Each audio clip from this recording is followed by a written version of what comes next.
व्यासपीठावरील उपस्थित ज्यांचे आपल्या तालुक्यावर, आपल्या जिल्ह्यावर आणि विशेष आपणवर विशेष प्रेम असलेले नामदार सन्माननीय गणेश नाईक साहेब, आपले खासदार सावरा साहेब, आमदार साहेब राजन नाईक साहेब, स्नेहाताई धोबे, गावित साहेब, आपल्या जिल्हाधिकारी जाखड मॅडम, आमचे आयुक्त ऋतुराज पीबी आणि उपस्थित मान्यवर आपले रानडे साहेब, आजचा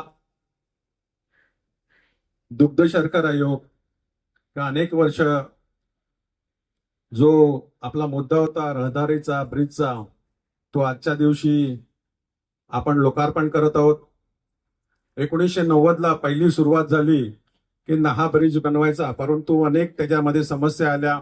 जागेच्या होत्या, ऍक्विजिशनच्या होत्या. ऍक्विजिशन एका ठिकाणी झालं, डीपी मध्ये दुसऱ्या ठिकाणी होतं, आता झालाय तो तिसऱ्या ठिकाणी झाला.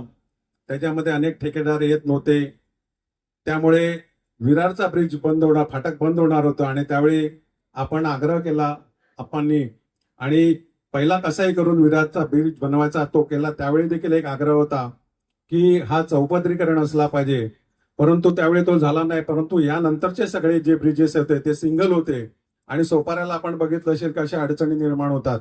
त्यासाठी आग्रह धरला गेला की नाही, की आपल्याला कसंही करून तो चौपदरीकरणच करायचा, आणि त्याप्रमाणे त्याला थोडासा वेळ गेला. आणि मधल्या काळामध्ये अनेक समस्या तुम्हाला देखील सगळ्यांना माहिती आहेत, त्या समस्येवर मात करून आजचा हा दिवस उजाडलेला आहे. आपले नाईक साहेब आहेत, त्यांना मी एक विनंती करीन की आमचं नारंगी गाव आहे, रेल्वे व्हायच्या आधीपासून ते गाव आहे, आणि त्यांचा जाण्या येण्याचा रस्ता आहे, आणि तिकडून पादचारी मार्ग असला पाहिजे किंवा भूमिगत रस्ता तरी असायला पाहिजे, ना तर त्या गावाची मोठी समस्या निर्माण होऊ शकते. आणि अशी मागणी आहे, तर आपण त्याच्यात विचार करावा. आज जनता दरबार आहे, आज आम्ही तुम्हाला विनंती करतो का आमच्या महापालिकेने काही जागा मागितलेल्या आहेत शासनाकडे, आणि कलेक्टर मॅडम पण इकडे आहेत, तर त्या जर दिल्या तर उत्तम होईल. जसं का तत्कालीन जे विरार, सोपारा आणि वसई मधली जी शासकीय जागा आहे ती देखील आम्ही मागितलेली आहे, का गोपटे सॉल्ट म्हणतात, का काहीतरी भविष्यामध्ये चांगलं वसई विरारचा विकास करायचा असेल तर काही प्लॅनिंग आम्ही केलेले आहेत. काही शासनाकडे आम्ही रिझर्वेशन बाबत 37 हे पाठवलेलं आहे.